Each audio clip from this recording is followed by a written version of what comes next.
আমাদের একটা দায়বদ্ধতা, দায়িত্বশীলতা থাকবে। এই জন্যই তো আপনি যা খুশি তা করতে পারেন না একটা গাছের সাথে, একটা প্রাণীর সাথে, একটা বিড়ালের সাথে, একটা কুকুরের সাথে।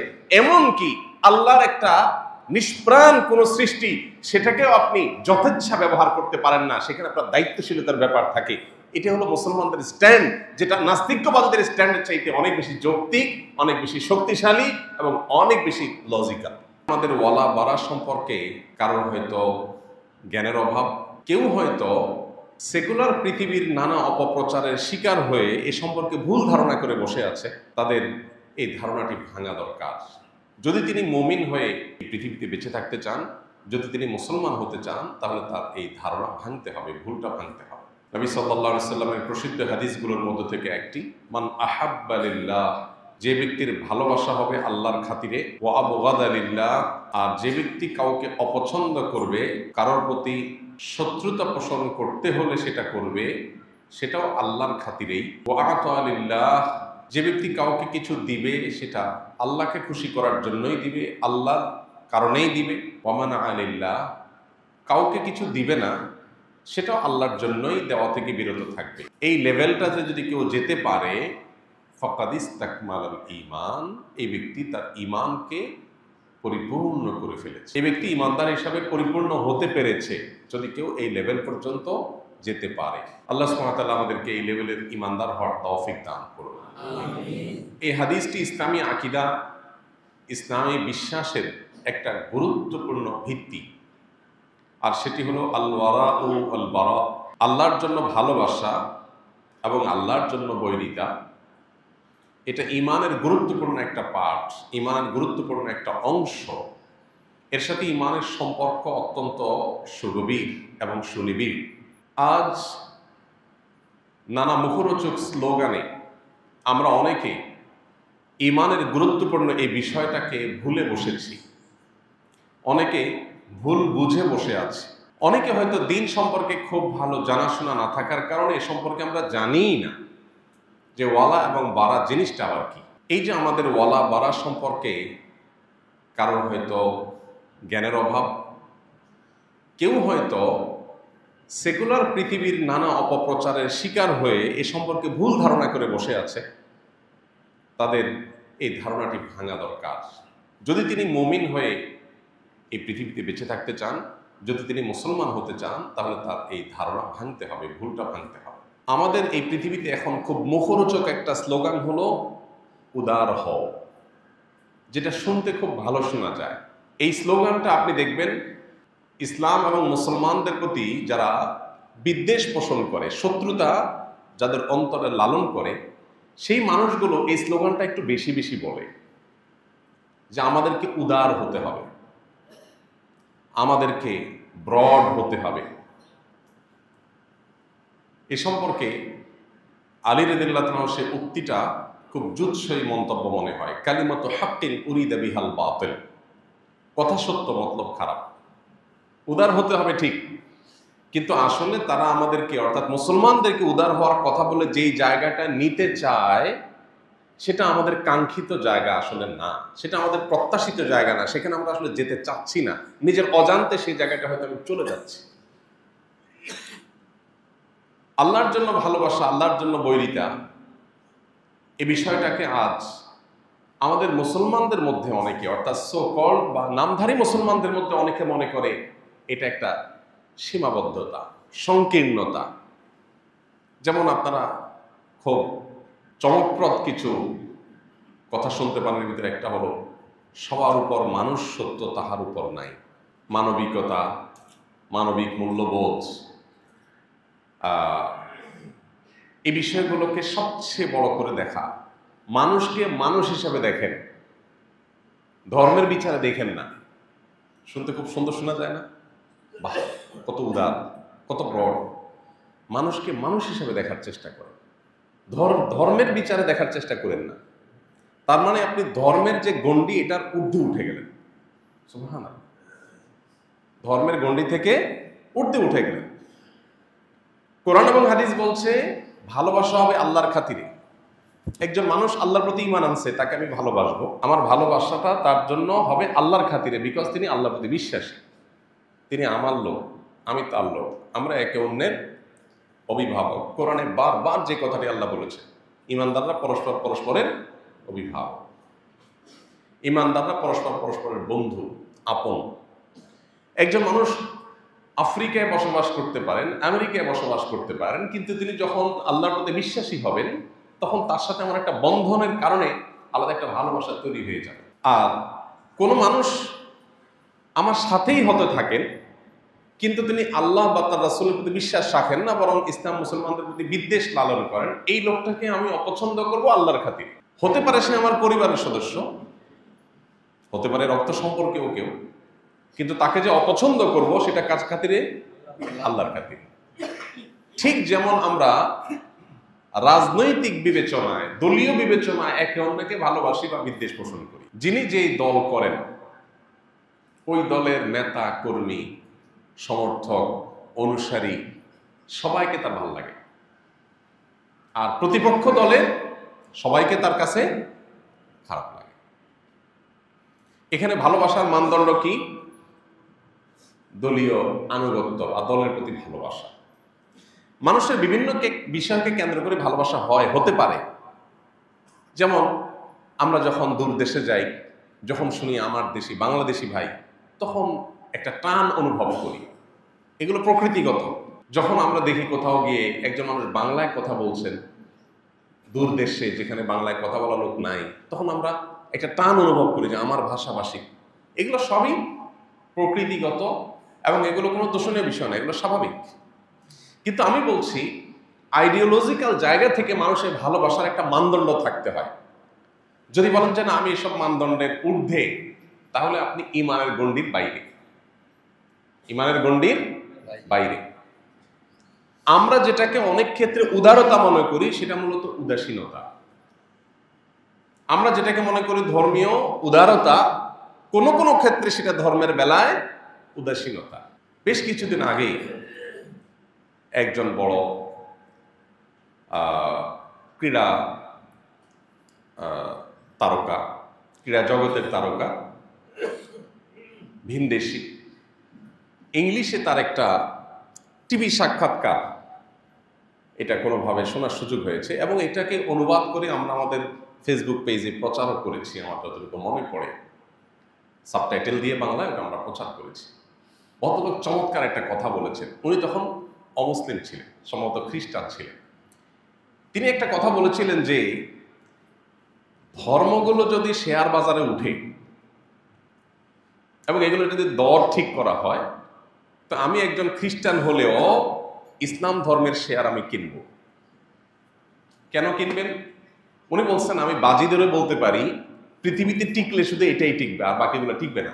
এবং তিনি অনেকগুলো কথা বলেছেন, বলেন যে আমরা আমাদের পশ্চিমা পৃথিবীতে মেয়েদেরকে উদারতা, স্বাধীনতার নাম দিয়ে যা দিয়েছি তাতে মেয়েরা ক্ষতিগ্রস্ত হয়েছে, আমরা ক্ষতিগ্রস্ত হয়েছি, ছেলেরাও সবাই ক্ষতিগ্রস্ত হয়েছে। তিনি উদাহরণ টেনে বলছেন যে আপনি যদি সৌদি আরবে যান তো দেখবেন একজন মেয়ের 8টা 10টা 12টা বাচ্চা। এতগুলো বাচ্চা সামলানোর পরে সে খুব হ্যাপি, তার কোনো দুঃখ নেই। সে এটা বলতেছে না যে আমার স্বামীর সেবা, এতগুলো বাচ্চার খেদমত, এরপরে সংসার, আত্মীয় স্বজন, আমি আর পারতেছি না। কিন্তু এর বিপরীতে আপনি দেখবেন আমাদের পশ্চিমা পৃথিবীতে, তিনি তার তখনকার কথা বলছেন যে পশ্চিমা পৃথিবীতে নারী অধিকার দেওয়ার নাম করে নারীদেরকে যা দেয়া হয়েছে তাতে তারা ডিপ্রেশন এবং ফ্রাস্ট্রেশন ছাড়া আর কিচ্ছু পায় নাই। শুধু নারীরা না, ছেলেরাও। পরিবার ব্যবস্থাপনা ভেঙে পড়ে গেছে, কোনো স্বামী নাই, সংসার নাই, ছেলে মেয়ে নাই, ঝামেলা নেই, তারপর সে ডিপ্রেসড, সে বেঁচে থাকতে চায় না, হতাশা তাকে গ্রাস করে ফেলে, সে মেডিসিন নিয়ে ঘুমাতে চায়, সে মাদক নিয়ে কোনো রকম পৃথিবীর জগৎ থেকে বাইরে গিয়ে সে কোনো রকম বেঁচে থাকতে চায়। এই কঠিন বাস্তবতা কথা তিনি তুলে ধরেছেন এবং সেখানে একটা কথা বলেছেন যেটা আমার মূল আলোচ্য বিষয়, সেটা হলো তিনি বলেছেন যে if you tolerate for everything you are stand for nothing. আপনি যদি সব ব্যাপারে টলারেন্ট হয়ে যান, সব ব্যাপারে যদি উদার হয়ে যান, তাহলে আপনি আসলে কোনো আইডিওলজি নাই, আপনার কোনো দর্শন নাই, আপনার কোনো অবস্থান নাই, আপনি আসলে আদর্শিকভাবে দেউলিয়া একজন মানুষ। আমাদের সমাজে এখন এই স্লোগানটা বেশ জনপ্রিয় হয়ে উঠছে। পশ্চিমা পৃথিবী থেকে আসছে, এটা সেকুলাররা আমদানি করছে, মুসলমানের সন্তানরা সেটাকে গোগ্রাসে গিলছে। মানুষ হিসাবে দেখেন, ধর্মীয় গণ্ডিতে দেখেন না। শুনতে খুব ভালো শোনা যায়, কিন্তু ভাইরা আমার, যারা এই স্লোগানগুলো বলে, আপনি যদি একটু নিবিড়ভাবে পর্যবেক্ষণ করেন দেখতে পাবেন তারা এই স্লোগানটা মুখে বলে, বাস্তবে হুবহু এর বিপরীতটা তারা করে। মানুষ হিসাবে দেখার এই দৃষ্টিভঙ্গি যদি তারা বিশ্বাসের জায়গা থেকে লালন করত, তাহলে ফিলিস্তিনের মানুষগুলোর বুকে বোম পড়তো না। কারণ ফিলিস্তিনের মানুষগুলো মানুষ, তারা তাদেরকে মানুষ হিসাবে দেখে না। কি হিসাবে দেখে? মুসলমান হিসাবে দেখে। এই জন্য সেখানে বোম পড়লেও তাদের কোনো আফসোস নাই। এই জন্য আমরা যারা মুসলমানের সন্তানরা ওদের সমস্ত মুখরোচক স্লোগান শুনে আমরা উদার হওয়ার কসরত করছি, অর্থাৎ ধর্মীয় গণ্ডির ঊর্ধ্বে ওঠার চেষ্টা করছি। সবকিছুতে ধর্ম টানাটানের দরকার কি? আমরা মানুষকে মানুষ হিসাবে দেখি, মুসলমান হিসাবে দেখলে তো সীমাবদ্ধ হয়ে যায়। এইরকম মুখরোচক স্লোগানে যারা আমরা আমাদের দ্বীনি গণ্ডি থেকে বের হয়ে যাচ্ছি। এখানে একটা কথা পরিষ্কার করা দরকার, আমরা মানুষকে মানুষ হিসাবে দেখতে নিষেধ করছি না। আমরা এটাও বলছি না যে আমাদের দ্বীন আমাদেরকে বলেছে শুধু মুসলমানদের জন্যই তোমাদের সকল অনুকম্পা মায়া থাকুক, অমুসলমান হলে তাদের জন্য আর কোনো দয়া মায়া থাকবে না, এটা ইসলাম বলে না। এই জায়গাটা আমরা যেন কেউ আবার ভুল না বুঝি। আমার ভালোবাসা, আমার ভালো না বাসা, এটার ভিত্তি হবে আল্লাহ, আল্লাহকে কেন্দ্র করে হতে হবে। আবার যাদেরকে আমি ভালোবাসবো না তাদেরকেও ভালোবাসার সূত্র আছে এজ এ আল্লাহর সৃষ্টি। সেকুলার পৃথিবী, পুঁজিবাদী এই পৃথিবী আপনাকে বলবে মানুষকে মানুষ হিসাবে দেখতে, আর ইসলাম আপনাকে বলবে মানুষকে আল্লাহর সৃষ্টি হিসাবে দেখতে। পার্থক্য কোন জায়গায়? পার্থক্য হলো, আপনি যখন মানুষকে মানুষ হিসাবে দেখবেন তখন আপনার এই জায়গাটাতে স্রষ্টার অস্তিত্বের কোনো ধারণা আসবে না। আর যখন মানুষকে আপনি সৃষ্টি হিসাবে দেখবেন তখন অটোমেটিকলি স্রষ্টার ধারণা চলে আসবে। শুধু সেটাই নয়, মানুষকে মানুষ হিসাবে দেখার চাইতে মানুষকে সৃষ্টি আল্লাহর মাখলুক হিসাবে দেখা, এটা আরো ব্রড চিন্তা, এটা আরো প্রশস্ত চিন্তা। কারণ আপনি যখন সৃষ্টি হিসাবে দেখবেন তখন শুধু মানুষ নয়, অন্যান্য প্রাণীদের প্রতি আপনার অনুকম্পার বিষয়টা চলে আসবে। শুধু সেটাই নয়, নবী করিম সাল্লাল্লাহু আলাইহি সাল্লামের কাছে প্রশ্ন করা হয়েছিল যে একটা প্রাণী, একটা পাখি, তার প্রতি অনুকম্পা করলেও কি আল্লাহ আমাদেরকে সওয়াব দিবে? নবীজি সাল্লাল্লাহু আলাইহি সাল্লাম বলেছেন, আলা কুল্লি কাবিদিন রাতবাতিন আজরুন, প্রত্যেকটা প্রাণ যার ভিতরে আছে তাকেই যদি তুমি কোনো উপকার করো আল্লাহর কাছ থেকে তুমি রিওয়ার্ড এবং বিনিময় পাবে। তার মানে কি দাঁড়ালো? ইসলাম আমাদেরকে শুধুমাত্র মানবিক দৃষ্টিকোণ থেকেই দেখতে বলে না, মানবিক দৃষ্টিকোণ থেকে আমরা দেখবই মানুষ হিসাবে মুসলিম অমুসলিমদের প্রতি আমাদের আন্তরিকতা, সৌহার্দ্য, সহমর্মিতা, ভালোবাসা থাকবে। শুধু তাই নয়, প্রাণী হিসাবে সকল সৃষ্টি বা প্রাণী ছাড়াও সকল সৃষ্টির প্রতি আমাদের একটা দায়বদ্ধতা, দায়িত্বশীলতা থাকবে। এই জন্যই তো আপনি যা খুশি তা করতে পারেন না একটা গাছের সাথে, একটা প্রাণীর সাথে, একটা বিড়ালের সাথে, একটা কুকুরের সাথে। এমনকি আল্লাহর একটা নিষ্প্রাণ কোন সৃষ্টি, সেটাকেও আপনি যথেচ্ছা ব্যবহার করতে পারেন না, সেখানে আপনার দায়িত্বশীলতার ব্যাপার থাকে। এটা হলো মুসলমানদের স্ট্যান্ড, যেটা নাস্তিকবাদীদের স্ট্যান্ডের চাইতে অনেক বেশি যৌক্তিক, অনেক বেশি শক্তিশালী এবং অনেক বেশি লজিক্যাল। আজ এই মুখরোচক স্লোগানের চোরা বালিতে আমরা অনেকে হারিয়ে যাচ্ছি। আমরা আমাদের ইমানের জন্য, ইমানের খাতিরে ভালোবাসা এবং বৈরিতার জায়গাটা থেকে আমরা সরে গিয়ে আমরা মূলত আমাদের দ্বীন এবং ইমানের ব্যাপারে উদাসীন হয়ে যাচ্ছি। আর যার ফলশ্রুতিতে কুফরের কাছাকাছি আমরা চলে যাচ্ছি নিজের অজান্তে। আপনি অতি উদার হয়ে কুফরের কাছাকাছি চলে যাবেন। আমরা আমাদের পরিবারের সদস্যদেরকে ভালোবাসি এবং এই ভালোবাসাটা অন্য কারোর জন্য আমরা রাখি না। এর মানে এই না যে আমরা অন্যদেরকে ঘৃণা করি, কিন্তু আমার ভালোবাসার একটা ভিত্তি হলো আমার পারিবারিক বন্ধন। আমি আমার বাপ মা, ভাই বোন, ছেলে মেয়ে, স্বামী স্ত্রী, পরস্পরকে আমরা যে ভালোবাসাটা দিই, এটা আরেকজনকে দেই না। ঠিক একইভাবে ইমানের খাতিরে আমার একটা ভালোবাসা হবে, এটা রিজার্ভ ফর মুমিনিন, এটা অন্য কারোর জন্য আর হবে না। আমি অন্য ধর্মের মানুষকে ভালোবাসবো মানুষ হিসাবে সন্দেহাতীত ভাবে, কিন্তু তিনি আল্লাহর প্রতি অবিশ্বাসী, আখিরাতের প্রতি অবিশ্বাসী, সেই জায়গা থেকে আমি অবশ্যই তার সাথে আমার একটা দ্বিমতের জায়গা থাকবে, একটা দেয়াল প্রাচীর থাকবে। অর্থাৎ ভালোবাসার পাশাপাশি তার সাথে আমার একটা মতের ভিন্নতা, আদর্শগত ভিন্নতার কারণে আমি যে আল্লাহর একত্ববাদে বিশ্বাস করি, তিনি সে আল্লাহর সাথে শিরক করেন, যেটা আল্লাহ সবচেয়ে বেশি অপছন্দ করেন, সেই খাতিরে, সেই কারণে তার প্রতি আমার অপছন্দ, তার আদর্শের প্রতি আমার অপছন্দ লাগা, সেটাও এখানে থাকতে হবে। এখানে আরেকটা মুখরোচক স্লোগান আছে, খুবই হাস্যকর, সেটা হলো সিনেমার ডায়ালগ, পাপকে ঘৃণা করো, পাপীকে না। এটা শুনতে খুব ভালো শোনা যায়, কিন্তু একটা অবাস্তব এবং অযৌক্তিক একটা কথা। কেউ যখন অপরাধ করে তখন অবশ্যই তার অপরাধের মাত্রা অনুপাতে তার প্রতি আপনার ঘৃণা বাই ডিফল্ট আসবে, আসাটা যৌক্তিক এবং স্বাভাবিক। ভাইরা আমার, আল্লাহর জন্য ভালোবাসা, আল্লাহর জন্য বৈরিতা, এটার যদি সর্বোচ্চ লেভেলে কেউ পৌঁছাতে পারে, তিনি ইমানদার হিসেবে পরিপূর্ণ হয়ে যাবেন। আর যদি উদারতার, তথাকথিত উদারতার চোরাবালিতে হারিয়ে গিয়ে আমি আমার ইমানই ভালোবাসা, হুব লিল্লাহ বুগজ লিল্লাহ, আল্লাহর জন্য ভালোবাসা, আল্লাহর জন্য বৈরিতা, এইটাকে যদি আমি এস্টাবলিশ করতে না পারি, তাহলে আমি ভালো মুসলমান কখনোই হতে পারবো না। এই জিনিসটার প্রকাশ কিভাবে ঘটবে? আল্লাহর জন্য ভালোবাসি, আল্লাহর জন্য ভালো না বাসির প্রকাশ কিভাবে ঘটবে? ওই যে হাদিসে আসছে পরের অংশে, ও আতালিল্লাহ ওয়া মানা আলিল্লাহ। আপনি একটা জায়গায় একটা লোককে টাকা দিয়েছেন, কেন দিয়েছেন? কারণ তিনি একটা ভালো কাজ করবেন, যাতে আল্লাহ খুশি হবেন। আরেক জায়গায় টাকা দেওয়ার অপশন আছে, বাট আপনি দিচ্ছেন না কেন? কারণ এখানে দিলে আল্লাহ নাখোশ হবেন, অসন্তুষ্ট হবেন, সেজন্য আপনি দিলেন না। আপনি কাউকে ভালোবাসলেন কেন? কারণ লোকটা খুব আল্লাহওয়ালা, লোকটা খুব আমলদার, লোকটা খুব সৎ, হালাল উপার্জন করেন, উত্তম আচরণ আছে, তিনি নামাজি, তিনি মানুষের ব্যাপারে দায়িত্বশীল, লেনদেনে খুব সঠিক, তিনি একজন আদর্শ মুসলমানের চিত্র তার মধ্যে ফুটে উঠেছে, সেই কারণে আপনি তাকে ভালোবাসেন। এটা আল্লাহর জন্য ভালোবাসা। আরেকটা লোক, সে হয়তো আপনার কাছের লোক, কিন্তু লোকটা খারাপ, এজ এ মুসলমান সে ভালো মুসলমান হতে পারে নাই, অথবা আল্লাহ প্রতি বিশ্বাসী না, আল্লাহর অনুগত না, আল্লাহ রসুলের সুন্নাহর অনুসারী না, সেই কারণে আপনি তাকে পছন্দ করেন না, এটা আল্লাহর জন্য অপছন্দ করেন। এই বিষয়টাকে আরেকটা হাদিসে নবী সাল্লাল্লাহু আলাইহি সাল্লাম আরো চমৎকার ভাবে তুলে ধরেছেন।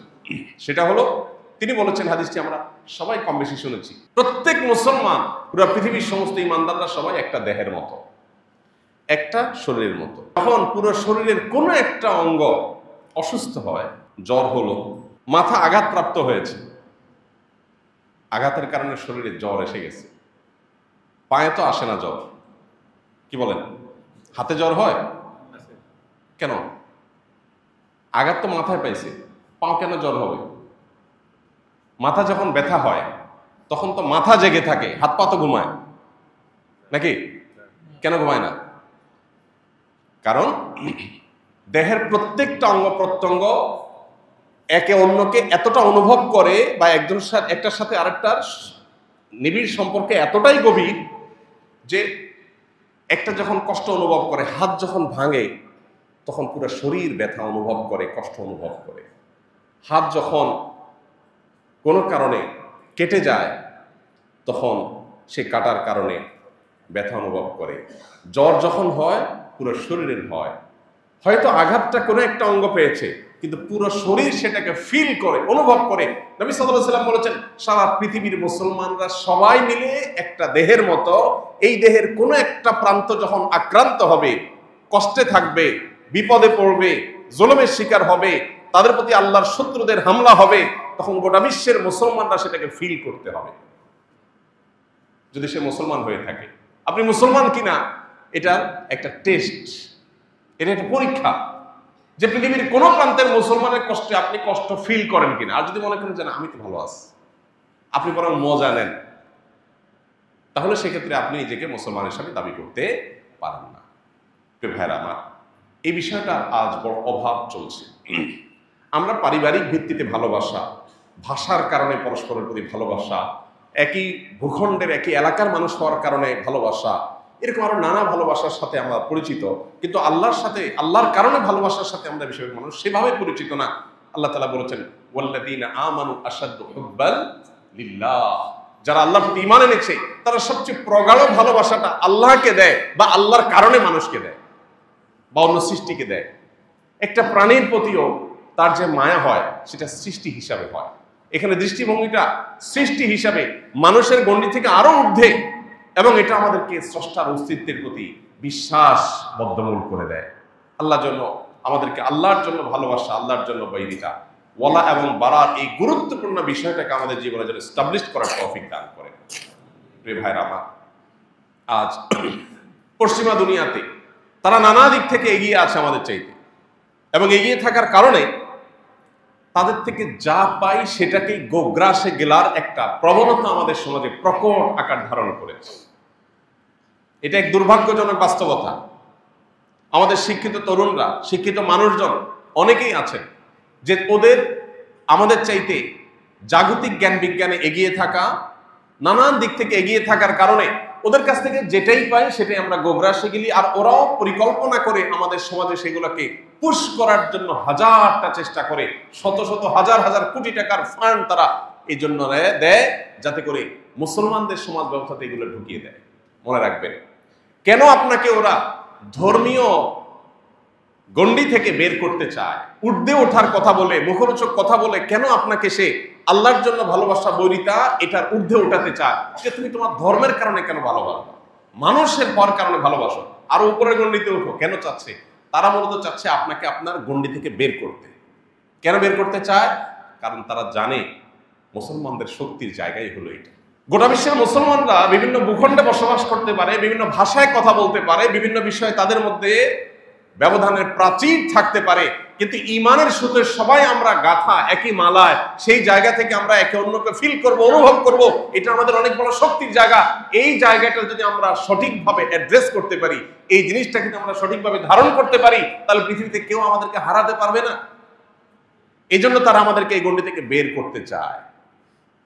টোপটা দেয় খুব মুখরোচক, আদারটা দেখতে খুব সুন্দর, আমাদেরকে বলে মানুষ হিসাবে দেখেন সবাইকে, সবার উপর আল্লাহ সত্য, তার উপরে সবার উপর মানুষ সত্য, মানে আল্লাহ তাআলার গুণবাচক নাম হক, হুয়াল হক, তিনিই সত্য, আল্লাহর অস্তিত্বই চূড়ান্ত, আর কোনটা চূড়ান্ত না, সবই ধ্বংসশীল, শুধু আল্লাহর অস্তিত্বই থাকবে, তিনিই একমাত্র মহাসত্য, আর কেউ না। কিন্তু সেখানে আল্লাহর জায়গায় মানুষকে বসানো হচ্ছে। আমরা চিন্তা করছি তাই তো, আমি মানবিক হচ্ছি, আমি মানবতাবাদী হচ্ছি। স্লোগানগুলো খুব সুন্দর, মানবতাবাদী, মানবিক। যারা এই স্লোগান দেয়, আপনি আপনার বিবেকটাকে উন্মুক্ত করে যদি আপনি দেখেন, আমি আপনাকে চ্যালেঞ্জ করে বলতে পারি, আপনার বিবেক আপনাকে বলবে পৃথিবীতে সবচেয়ে বেশি অমানবিক ওরা। আপনি একটু ডানে বামে খেয়াল করলে দেখবেন ওদের অমানবিকতার হাজারটা চিত্র। ওরা আপনাকে জবাব দিয়ে তার আওতায় আনবে, ওরা কোনো জবাব দিয়ে করবে না। ছোট একটা এক্সাম্পল দিই। আমরা কে না জানি কোন ব্যক্তিকে দোষী হিসাবে অভিযুক্ত করেই তাকে শাস্তি দেওয়া যাবে না যতক্ষণ পর্যন্ত সেটা প্রমাণ না হয়। এটা আমরা জানি না মোটামুটি সবাই। আমরা এটাকে এখন আরো সুন্দর করে বলি মব জাস্টিস, আইন হাতে তুলে নেওয়া। এগুলো কি ভালো না খারাপ? খারাপ। এই খারাপ পৃথিবীর সব সমাজই তো বলে নাকি? এবং যারা এগুলো বেশি বেশি বলে তাদের চরিত্রটা যদি আপনি দেখেন, ইরাকে হামলা করেছে কি অভিযোগে? সেখানে এমন কিছু অস্ত্র আছে যেগুলো মানবতার জন্য হুমকির। সেই অস্ত্র তাদের নিজেদের কাছে আছে, বাট তাদের কাছে আছে, এটা থাকতে পারে না, এই জন্য হামলা করছে। ওকে, হামলা করে একটা দেশ, একটা জাতি তছনছ করে শেষ করে দেওয়া হয়েছে, হাজার হাজার মানুষ হত্যা করা হয়েছে, হাজার হাজার নারী বিধবা হয়েছে, শিশু এতিম হয়েছে। শেষে সে অস্ত্র কি পাওয়া গেছে? যায়। তাহলে এই যে একটা ভুল আক্রমণ, প্রথমত আপনি কাউকে অভিযুক্ত করেই তাকে হামলা করছেন প্রমাণ হওয়ার আগে, এটা মব জাস্টিস। আপনি যখন একজন মানুষকে রাস্তায় চোর সন্দেহে ধরে তাকে গণপিটুনি দিয়ে মেরে ফেলবেন, এটা মব জাস্টিস। এটাকে আপনি খারাপ করেন, আমিও খারাপ বলি।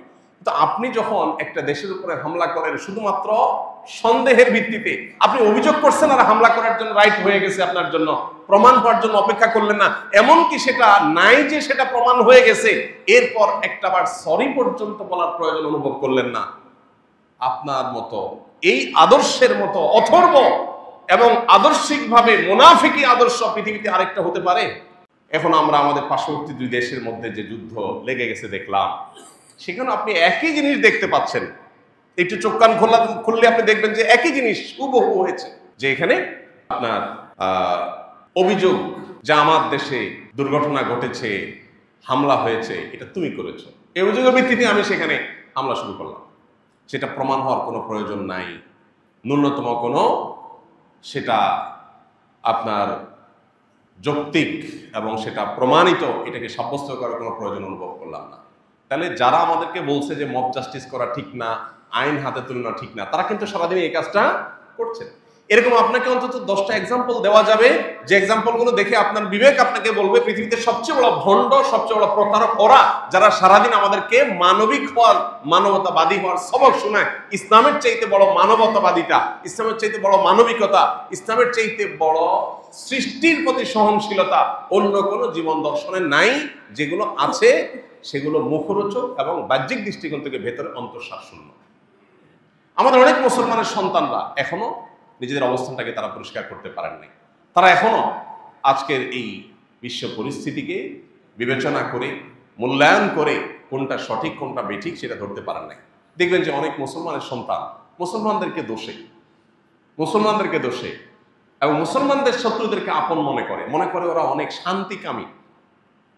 মুখরোচক আরেক শব্দ, শান্তিকামী। সবচেয়ে বেশি অশান্তি যারা করেছে তারা নাকি শান্তিকামী।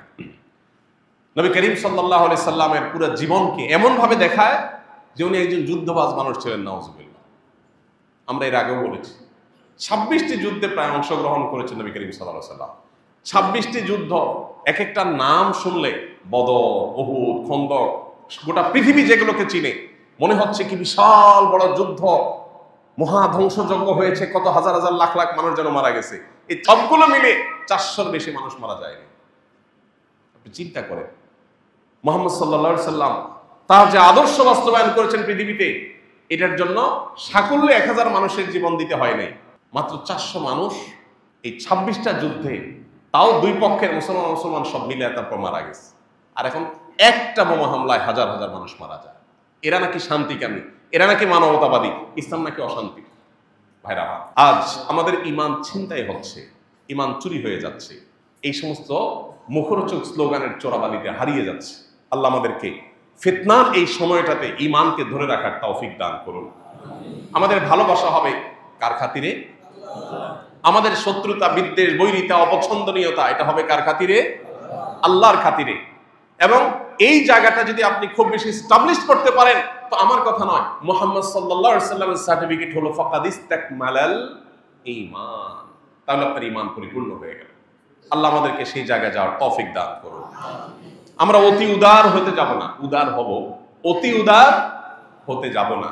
অতি উদারতা ভালো জিনিস না। আপনি আপনার মায়ের পেটের ভাই, তার প্রতি আপনার একটা ভালোবাসা যেটা অন্য কারোর জন্য নাই, এখানে যদি আপনি অতি উদার হতে যান, সেটা কি ভালো হবে না খারাপ হবে?